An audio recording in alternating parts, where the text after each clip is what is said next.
The most essential learning competencies for this week are: control hazards and risks, determine effects of hazards and risks in the workplace, evaluate hazards and risks, follow procedure for controlling hazards and risks.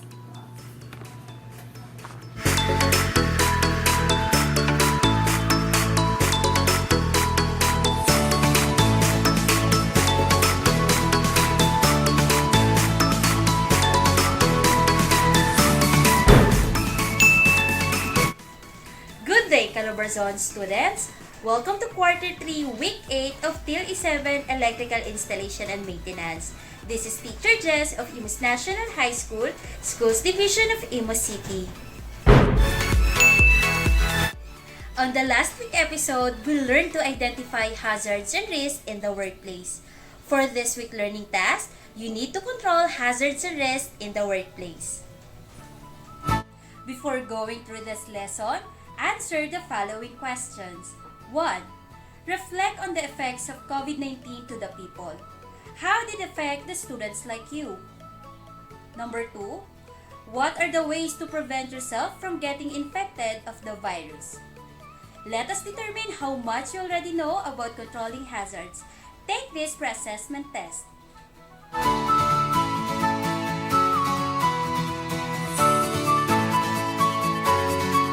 Hazards exist in every workplace.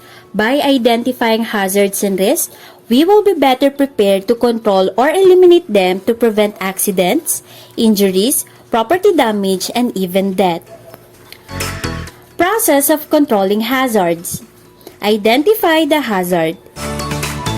Assess the risk.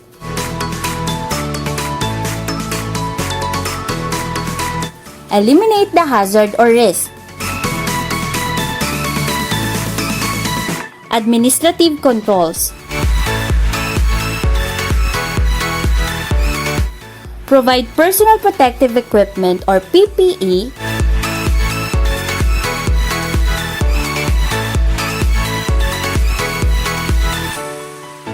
Personal hygiene is an act of maintaining cleanliness and grooming of the external body. It consists of bathing, washing of hands, brushing of teeth, and wearing clean clothes. First aid is the immediate assistance given to any person suffering from minor or serious illness or injury with care provided to preserve life, prevent the condition from worsening, or to promote recovery. First aid kit is a collection of supplies and equipment that is used to give medical treatment. It includes gloves, roller gas pads, medical tape, bandages, tourniquet, antiseptic wipes, antibiotic ointment, antiseptic solution, etc. Emergency preparedness is the step must follow to make sure you are safe before, during, and after emergency or natural disaster. These plans are important for safety in both natural disasters and man-made disasters. Disaster Survival Kit is a collection of basic items your family may need in the event of an emergency. It is stored in airtight plastic bags and put all supplies in 1 or 2 easy-to-carry containers like plastic bins or a duffel bag. It includes water, 1 gallon per person per day for several days, at least 3 days supply of non-perishable food, battery-powered radio and batteries, flashlight, first aid kit, whistle, dust mask, prescription and non-prescription medications, important family documents in a waterproof portable container, cash, etc. Learning Task 1. Identify the personal protective equipment or PPE that protects workers from injury or illness caused by having contact with the dangers or hazards in the workplace. Learning Task 2. To secure safe working environment, the following practices are observed. Explain and give examples for each practices. Personal hygiene, first aid, emergency preparedness. Demonstrate your ideas and gain knowledge as to how these are used and useful in day-to-day living experiences. B. Make an essay about the effect of COVID-19 to you as a student and what you can do in your own ways to help fight this pandemic. Good day, everyone. My name is Almira Megan Sirapokit, grade 7 student from Imus National High School. Today, I'm going to identify the personal protective equipment in the workplace. Hard hat, insulating gloves, safety glasses, mask, safety shoes. To secure a safe working environment, the following practices should be observed. Personal hygiene.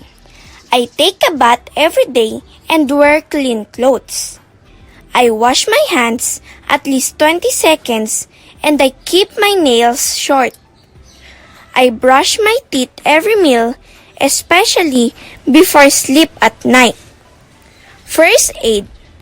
This is our first aid kit, so we could give immediate assistance if any members of our family got minor injury. Emergency preparedness.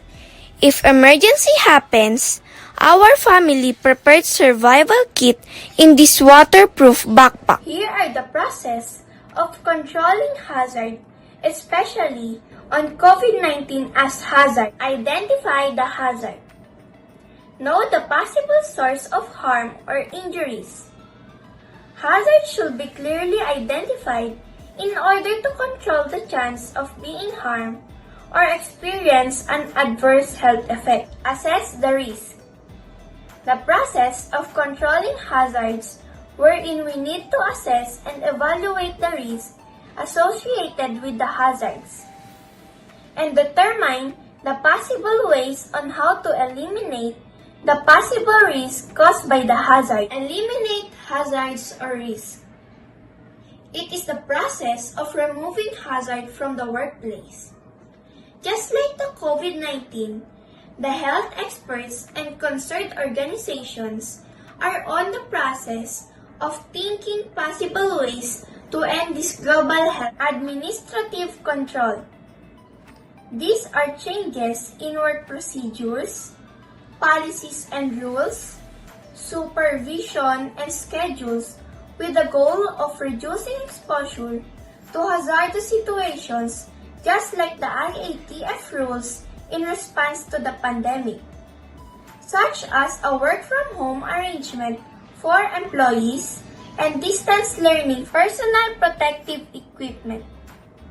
Wearing of PPE is very essential in order to protect us against any hazardous situations.